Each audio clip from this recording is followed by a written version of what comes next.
ಮನೆಗೆ ಹೊರಟವಳು ಮತ್ತೆ ಯೋಚಿಸ್ತಾಳೆ. ನಾನು ಮನೆಗೆ ಹೋಗುವುದು ಬೇಕಾ ಬೇಡವಾ? ಈಗ ನಾನು ಮನೆಗೆ ಹೋದರೆ ಅಷ್ಟು ಬೇಗ ಯಾಕೆ ಬಂದಿದ್ದು? ಇಷ್ಟೊತ್ತು ಎಲ್ಲಿದ್ದೆ? ಏನಾಯಿತು? ಹೇಗೆ? ಯಾಕೆ? ಅನ್ನೋ ಪ್ರಶ್ನೆಗಳು ದೇವಮ್ಮನ ಕಡೆಯಿಂದ ಬರುತ್ತೆ. ಅವರಿಗೆ ಉತ್ತರ ಕೊಡುವ ಪರಿಸ್ಥಿತಿಯಲ್ಲಿ ನಾನಿಲ್ಲ. ಈಗ ಮನೆಗೆ ಹೋದರೆ ತೊಂದರೆ ಜಾಸ್ತಿ ಅಷ್ಟೇ. ಅದರಿಂದ ತಪ್ಪಿಸಿಕೊಳ್ಳುವ ಉಪಾಯ ಈಗ ಬೇರೆ ಎಲ್ಲಾದರೂ ಹೋಗಿ ಇನ್ನೂ 5-6 ದಿನ ಬಿಟ್ಟು ಬರೋದು. ಅಷ್ಟರಲ್ಲಿ ತನಿಖೆಗೆ ಬೇಕಾಗಿರುವ ಎಲ್ಲ ವಿಷಯಗಳನ್ನು ಆದಷ್ಟು ಬೇಗ ಸಂಗ್ರಹಿಸುವುದು ಅಂತ ನಿರ್ಧರಿಸಿ ಮನೆಗೆ ಹೋಗುವುದನ್ನು ತಾತ್ಕಾಲಿಕವಾಗಿ ನಿಲ್ಲಿಸುತ್ತಾಳೆ. ಅವನು ಕೊಟ್ಟ ಚೀಟಿಯ ಬಗ್ಗೆ ಜಾಸ್ತಿ ಯೋಚಿಸದೆ ತನ್ನ ಮುಂದಿನ ಕೆಲಸದ ಕಡೆ ಗಮನ ಹರಿಸುವ ಸಲುವಾಗಿ ಅಲ್ಲಿಂದ ಕೂಡಲೇ ಹೊರಡ್ತಾಳೆ. ಇತ್ತ ಆ ಹುಡುಗ ಬಂದು ಮನೆಯ ಕಿಟಕಿಯ ಹತ್ತಿರ ಬಂದು ಮೆಲ್ಲಗೆ ಸೂರಿ ಸೂರಿ ಅಂತ ಕರೆದದ್ದೇ ಮನೆಯೊಳಗೆ ಇದ್ದ ಮತ್ತೊಂದು ಹುಡುಗ ನಿಧಾನವಾಗಿ ಎದ್ದು ಕಿಟಕಿಯ ಹತ್ರ ಬರ್ತಾನೆ. ಸೂರಿ ಬಂದದ್ದೇ ನೋಡಿ ಕಿಟಕಿಯ ಸಂದಿಯಿಂದ 3 ಪ್ಯಾಕೆಟ್ ಕೊಟ್ಟು ಇನ್ನೇನು ಹೊರಡಬೇಕು ಅಷ್ಟರಲ್ಲಿ ತಾನು ಬಸ್ಸಲ್ಲಿ ನೋಡಿದ ಘಟನೆಯನ್ನು ಸೂರಿ ಬಳಿ ಹೇಳ್ತಾನೆ. ಅವನು ಹೇಳಿದ ಮಾತು ಕೇಳಿ ನಂಬಲಾಗದೆ ಸುಮ್ಮನೆ ನಿಂತಾಗ ಆ ಹುಡುಗ, ಸೂರಿ ಯಾಕೋ ಸುಮ್ಮನೆ ಅದೇ? ನಾನು ಹೇಳಿದ್ದು ನಿನಗೆ ನಂಬುವುದಕ್ಕೆ ಆಗ್ತಾ ಇಲ್ಲ ಅಲ್ವಾ? ಆದರೆ ನಾನು ನೋಡಿದ್ದು ಮಾತ್ರ ಖಂಡಿತ ಸತ್ಯ. ಯಾವುದಕ್ಕೂ ನೀನು ಹುಷಾರಾಗಿರು ಅಂದಾಗ ಸೂರಿ ಅವನ ಮಾತನ್ನು ಪೂರ್ಣವಾಗಿ ಕೇಳಿಸಿಕೊಂಡು, ಸರಿಗಿರಿ, ನಾನು ನೋಡಿಕೊಳ್ತೀನಿ. ಅದರ ಬಗ್ಗೆ ನೀನೇನು ಜಾಸ್ತಿ ಯೋಚನೆ ಮಾಡೋದು ಬೇಡ.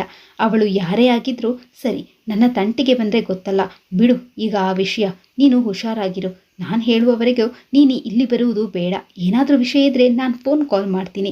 ಮಿಕ್ಕ ವಿಷಯ ನಾನು ನೋಡ್ಕೊಳ್ತೀನಿ, ಆಯಿತಾ ಅಂದಾಗ ಗಿರಿ ಸರಿ ಎಂದು ತಲೆಯಾಡಿಸುತ್ತಾ ಅಲ್ಲಿಂದ ಹೋಗ್ತಾನೆ. ಸೂರ್ಯ ಮನೆಯಿಂದ ಹೊರಟ ಗಿರಿ ಸಮಯ ನೋಡ್ತಾನೆ. ಬೆಳಗಿನ ಜಾವ 7 ಗಂಟೆ ತೋರಿಸ್ತಾ ಇರುತ್ತೆ. ಆದರೆ ಅವನ ಮನಸ್ಸಿನ ತುಂಬ ಬಸ್ಸಲ್ಲಿ ನೋಡಿದ ಘಟನೆಯೇ ನೆನಪಿಗೆ ಬರ್ತಾ ಇತ್ತು. ತನ್ನ ಹಿಂದೆ ಮುಂದೆ ಏನಾಗುತ್ತಿದೆ ಅನ್ನೋ ಪರಿವೇ ಇಲ್ಲದೆ ಏನೇನೋ ಯೋಚಿಸುತ್ತಾ ಹೋಗ್ತಾ ಇರ್ತಾನೆ. ಸ್ವಲ್ಪ ದೂರ ಸಾಗಿದ್ದೆ ತನ್ನನ್ನು ಯಾರು ಹಿಂಬಾಲಿಸ್ತಾ ಇದ್ದಾರೆ ಅಂತ ಅನಿಸಿದಾಗ ತಿರುಗಿ ನೋಡ್ತಾನೆ. ಯಾರೂ ಇರುವುದಿಲ್ಲ.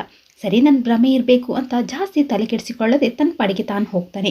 ಗಿರಿಯನ್ನು ಬಹಳ ಹೊತ್ತು ಹಿಂಬಾಲಿಸಿದ 2 ವ್ಯಕ್ತಿಗಳು ಅವನು ಹೋದ ಮನೆಯನ್ನು ನೋಡಿ ಮತ್ತು ಒಂದಿಷ್ಟು ಹೊತ್ತು ಅಲ್ಲೇ ಸುತ್ತಾಡುತ್ತಾ ಅಕ್ಕಪಕ್ಕದವರು ಯಾರಾದರೂ ಕಾಣಿಸಿದಾಗ ಗಿರಿಯ ಬಗ್ಗೆ ಅವರಿಗೆ ತಿಳಿದ ವಿಷಯ ಕೇಳಿ ಅಲ್ಲಿಂದ ಹೊರಡ್ತಾರೆ.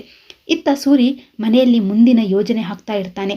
ಗಿರಿ ಹೇಳಿದ ವಿಷಯ ಅವನ ಮನಸ್ಸನ್ನು ಸ್ವಲ್ಪ ಕೆಡಿಸಿದ್ರು ಅದಕ್ಕೆ ತಾನು ಯಾವುದೇ ರೀತಿಯ ಆಸ್ಪದ ಕೊಡಬಾರ್ದು, ಅದನ್ನು ಅಲ್ಲಿಗೆ ಮುಗಿಸುವ ಕಾರ್ಯದಲ್ಲಿ ಮುಡುಕ್ತಾನೆ. 3-4 ದಿನ ಕಳೆದರೂ ಮನೆಯಿಂದ ಹೊರಟ ಹುಡುಗಿಯ ಯಾವುದೇ ಸುಳಿವು ಇರದ ಕಾರಣ ದೇವಮ್ಮ ತಾನೇ ಆ ಹುಡುಗಿಗೆ ಫೋನ್ ಕಾಲ್ ಮಾಡ್ತಾಳೆ. ಫೋನ್ ರಿಂಗ್ ಆದರೂ ಆ ಕಡೆಯಿಂದ ಯಾರೂ ಮಾತನಾಡುವುದಿಲ್ಲ. ಎಷ್ಟು ಬಾರಿ ಪ್ರಯತ್ನಿಸಿದರೂ ಅದೇ ಉತ್ತರ ಬಂದಾಗ ದೇವಮ್ಮನಿಗೆ ಗಾಬರಿಯಾಗಿ ಮುಂದೇನು ಅಂತ ಏನೂ ಯೋಚಿಸದೆ ಸೀದಾ ಪೊಲೀಸ್ ಸ್ಟೇಷನ್ಗೆ ಹೋಗ್ತಾಳೆ. ಅವಳು ಹೋದ ದಾರಿಯನ್ನು 2 ಕಣ್ಣುಗಳು ಗಮನಿಸುತ್ತಾ ಏನೋ ಗೊತ್ತೇ ಇಲ್ಲೋ ಅನ್ನೋ ರೀತಿಯಲ್ಲಿ ಇರುತ್ತವೆ. ದೇವಮ್ಮ ಇನ್ನೇನು ಪೊಲೀಸ್ ಸ್ಟೇಷನ್ ಒಳಗೆ ಹೋಗಬೇಕು. ಆದರೆ ಅಷ್ಟರಲ್ಲಿ ಅಲ್ಲಿದ್ದ ಒಬ್ಬರನ್ನು ಕಂಡು ದಂಗಾಗಿ ಅಲ್ಲೇ ನಿಲ್ತಾಳೆ.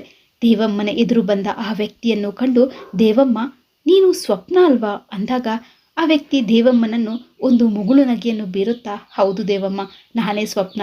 ನಿಮಗೆ ನನ್ನ ಈ ರೀತಿ ನೋಡಿ ಗಾಬರಿಯಾಗಿರಬೇಕು ಅಲ್ವಾ ಅಂದಾಗ ದೇವಮ್ಮ, ಅದು ಹೌದು, ಆದರೆ ನೀನಿಲ್ಲಿ, ಅದು ಪೊಲೀಸ್ ಯೂನಿಫಾರ್ಮ್ನಲ್ಲಿ ಹೇಗೆ ಇದೆ ಅಲ್ಲ, ಇಲ್ಲಿ ಏನಾಗ್ತಾ ಇದೆ ಅನ್ನೋದೇ ಗೊತ್ತಾಗ್ತಾ ಇಲ್ಲ.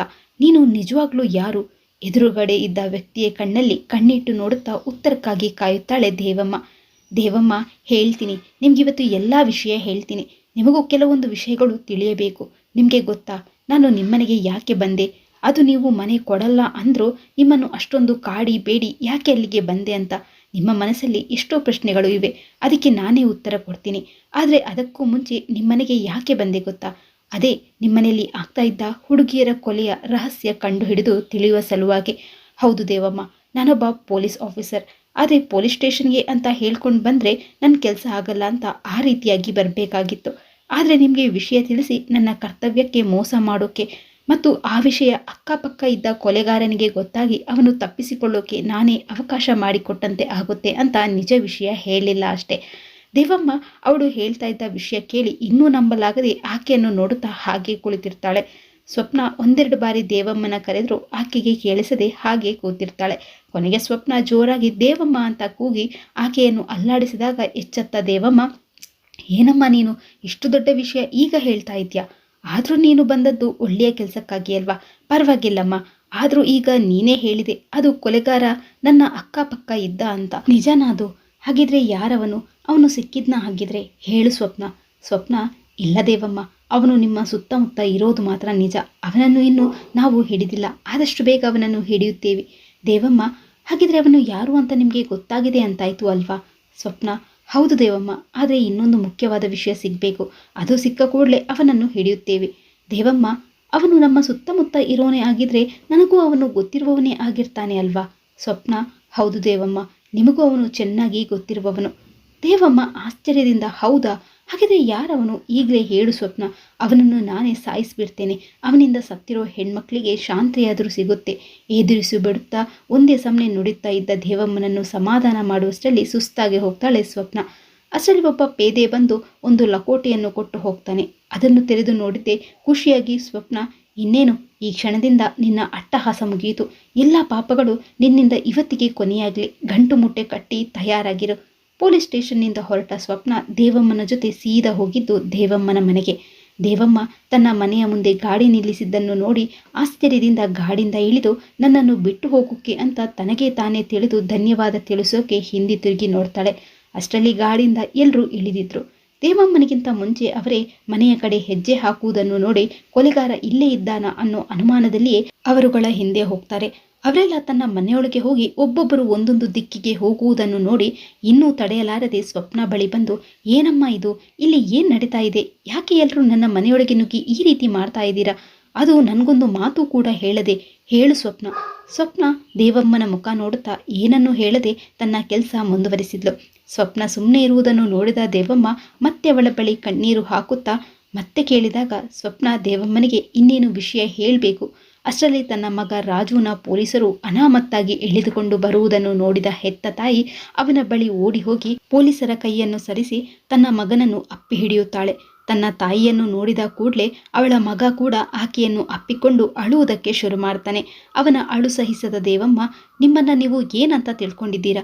ಬುದ್ಧಿ ಬೆಳೆಯದ ಮಗು ಇದು. ಇವನನ್ನು ಆ ರೀತಿ, ಅದು ಪ್ರಾಣಿಗಳಿಗಿಂತ ಕಡೆಯಾಗಿ ಅವನನ್ನು ಎಳೆದುಕೊಂಡು ಬರ್ತಾ ಇದ್ದೀರಾ? ಅಂತಹ ತಪ್ಪು ಅವನೇನು ಮಾಡಿದ್ದಾನೆ? ಏನೋ ಕೊಲೆಗಾರನ ಹಿಡಿತೀರಾ ಅಂತ ನಾನು ಅಂದ್ಕೊಂಡಿದ್ರೆ ನನ್ನ ಮಗನ ಈ ರೀತಿ ಎಳೆದುಕೊಂಡು ಯಾಕೆ ಬಂದರೆ ಹೇಳಿ? ನಿಮಗೆ ಯಾರಿಗೂ ಮನುಷ್ಯತ್ವ ಅನ್ನೋದು ಇಲ್ವಾ? ಆಗ್ಲಿನಿಂದ ಅಷ್ಟೊಂದು ಕೇಳ್ತಾ ಇದ್ದೀನಿ, ದಯವಿಟ್ಟು ಹೇಳಿ. ಕೊನೆಗೆ ಸ್ವಪ್ನ ಕಡೆ ತಿರುಗಿ: ಸ್ವಪ್ನ, ನೀನಾದರೂ ಹೇಳಮ್ಮ, ಯಾಕೆ ನನ್ನ ಮಗನನ್ನು ಈ ರೀತಿ ಎಳೆದುಕೊಂಡು ಬಂದದ್ದು ಅಂತ. ದೇವಮ್ಮ ಎಷ್ಟೇ ಕೇಳಿದ್ರು ಎಲ್ಲರೂ ಸುಮ್ಮನೆ ನಿಂತಿದ್ರು. ಕೊನೆಗೆ ಸ್ವಪ್ನ ದೇವಮ್ಮನ ಕಡೆ ತಿರುಗಿ: ನೋಡಿ ದೇವಮ್ಮ, ನಿಮಗೆ ನಾವು ಹೇಳೋ ವಿಷಯ ನಂಬುವುದಕ್ಕೆ ಆಗದೇ ಇರಬಹುದು, ಆದರೆ ಅದೇ ಸತ್ಯ. ನಾವು ಸಾಕ್ಷಿ ಸಮೇತ ಈಗ ಬಂದಿರೋದು ಅಂತ ನಿಮಗೆ ಗೊತ್ತಿದೆ ಅಂತ ಅಂದ್ಕೊಂಡಿದ್ದೀನಿ. ನಾನೀಗ ನಿಮ್ಮನೆಯಲ್ಲಿ ಇದ್ದ ಹುಡುಗಿಯಾಗಿ ಇಲ್ಲಿ ಬಂದಿಲ್ಲ, ಒಂದು ಜವಾಬ್ದಾರಿ ಕೆಲಸ ಹೊತ್ತು ಪೊಲೀಸಾಗಿ ಇಲ್ಲಿ ಬಂದಿದ್ದೀನಿ. ನಿಮಗೆ ಗೊತ್ತಿದೆ ನಿಮ್ಮನೆಯಲ್ಲಿ ನಡೆದ ಘಟನೆಗಳ ಬಗ್ಗೆ. ಆ ಘಟನೆಗಳ ತನಿಖೆ ಮಾಡೋಕೆ ನಾನು ಇಲ್ಲಿ ಬರಬೇಕಾಯಿತು. ಆ ಘಟನೆಗಳ ತನಿಖೆ ಈಗ ಮುಗಿದು ಕೊಲೆಗಾರನನ್ನು ಕೂಡ ಕಂಡು ಹಿಡಿದಿದ್ದು ಆಯಿತು ಅಂತ ಮಾತು ನಿಲ್ಲಿಸಿದಾಗ ದೇವಮ್ಮ ಆಕೆಯ ಮುಖ ನೋಡುತ್ತಾ: ಅಂದರೆ ನಿನ್ನ ಮಾತಿನ ಅರ್ಥ ಕೊಲೆಗಾರ ನನ್ನ ಮಗ ಅಂತಾನ? ಇಲ್ಲ, ಇದು ಖಂಡಿತ ಸಾಧ್ಯವಿಲ್ಲ. ನನ್ನ ಮಗ ಅಂತವನಲ್ಲ. ನಿಮಗೆ ಕೊಲೆಗಾರನನ್ನು ಹಿಡಿಯುವುದಕ್ಕೆ ಆಗಲಿಲ್ಲ ಅಂದರೆ ಅದು ನಿಮ್ಮ ಕರ್ಮ. ಅದು ಬಿಟ್ಟು ಪ್ರಪಂಚ ಅಂದರೆ ಏನು ತಿಳಿಯದೇ ಇರೋ ನನ್ನ ಮಗ, ಅವನನ್ನು ಕೊಲೆಗಾರ ಅನ್ನೋಕ್ಕೆ ನಿಮಗೆ ಮನಸ್ಸಾದರೂ ಹೇಗೆ ಬಂತು? ಅವನಿಗೆ ನಾನು, ನನಗೆ ಅವನು ಅಷ್ಟೇ. ಅವನಿಗೆ ನನ್ನ ಬಿಟ್ಟರೆ ಯಾರೂ ಇಲ್ಲ. ಅಲ್ಲ ಸ್ವಪ್ನ, ನೀನೇ ಈ ಮನೆಯಲ್ಲಿ ಅಷ್ಟು ದಿನ ಇದ್ದೆ, ಒಂದೇ ಒಂದು ದಿನ ಆದರೂ ನನ್ನ ಮಗ ತಾನಾಗಿ ತಾನು ನಿನ್ನ ಹತ್ರ ಯಾವತ್ತಾದರೂ ಬಂದಿದ್ದಾನ? ಹೇಳು ನೀನೇ. ಅಂಥವನನ್ನು ನೀವೇ ಕೊಲೆಗಾರ ಅಂತ ಹೇಗೆ ಹೇಳ್ತೀರಾ? ಸ್ವಪ್ನ: ನೋಡಿ ದೇವಮ್ಮ, ನಿಮ್ಮ ನೋವು ನನಗೆ ಅರ್ಥ ಆಗುತ್ತೆ. ಹಾಗಂತ ತಪ್ಪು ಮಾಡಿದವರನ್ನು ಹಾಗೆ ಬಿಡೋಕ್ಕೆ ಆಗಲ್ಲ ಅಲ್ವಾ? ದೇವಮ್ಮ: ಇಲ್ಲ, ನನ್ನ ಮಗ ಅಂಥವನಲ್ಲ. ನಾನು ನಿಮ್ಮ ಯಾವ ಮಾತನ್ನು ನಂಬುವುದಿಲ್ಲ. ಅಷ್ಟರಲ್ಲಿ ಒಬ್ಬ ಪೇದೆ ಗಿರಿಯನ್ನು ಕರೆದುಕೊಂಡು ಬರ್ತಾರೆ. ಅವನನ್ನು ನೋಡಿದ್ದೆ ದೇವಮ್ಮ: ಇವನು ಯಾರು ಅಂತಾರೆ. ಸ್ವಪ್ನ: ಹೇಳ್ತೀನಿ ದೇವಮ್ಮ, ಇವನು ಗಿರಿ, ಕೊಲೆಗಾರನ ಆಪ್ತ ಸಹಾಯಕ. ಅವನಿಗೆ ಏನೇನು ಬೇಕು ಎಲ್ಲವನ್ನು ಒದಗಿಸ್ತಾ ಇದ್ದವನು. ಬಹಳ ನಿಯತ್ತಿನ ಮನುಷ್ಯ. ಕೊನೆಗೆ ಆ ನಿಯತ್ತೆ ಅವನನ್ನು ಕಾಪಾಡಲಿಲ್ಲ ಅಷ್ಟೇ. ಅದಕ್ಕೆ ಸತ್ಯವನ್ನು ತಾನಾಗಿ ಹೇಳಿ ನಮಗೆ ಎಷ್ಟೋ ಸಹಾಯ ಮಾಡಿದ. ದೇವಮ್ಮ, ಅಂದರೆ ನಿಮ್ಮ ಮಾತಿನ ಅರ್ಥ ಏನು? ನನಗೆ ಇನ್ನೂ ಏನು ಅರ್ಥ ಆಗ್ತಾ ಇಲ್ಲ. ಸ್ವಪ್ನ: ದೇವಮ್ಮ, ನಿಮ್ಮ ಮಗ ಅಂತ ಏನು ಹೇಳ್ತಾ ಇದ್ದೀರಾ, ಅವನೇ ನಿಜವಾದ ಕೊಲೆಗಾರ. ನಾನು ಅದಕ್ಕೆ ಬೇಕಾದ ಸಾಕ್ಷಿ ಎಲ್ಲ ತೋರಿಸ್ತೀನಿ. ಹಾಗೆ ರಾಜು ಅಲಿಯಾಸ್ ಸೂರಿ ಅವನ ಮತ್ತೊಂದು ಹೆಸರು.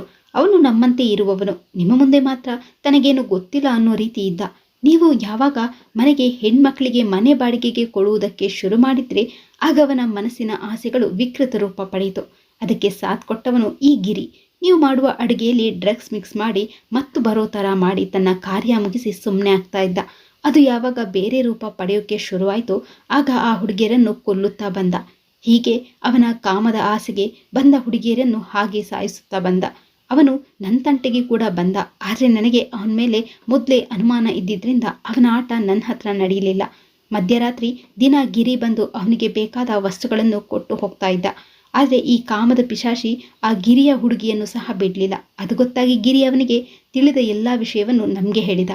ದೇವಮ್ಮ ಅಷ್ಟು ಮಾತನ್ನು ಕೇಳಿ ಮಗನ ಮುಖವನ್ನು ನೋಡ್ತಾಳೆ. ಅವನ ಮುಖದಲ್ಲಿ ಏನೂ ಬದಲಾವಣೆ ಇರಲಿಲ್ಲ.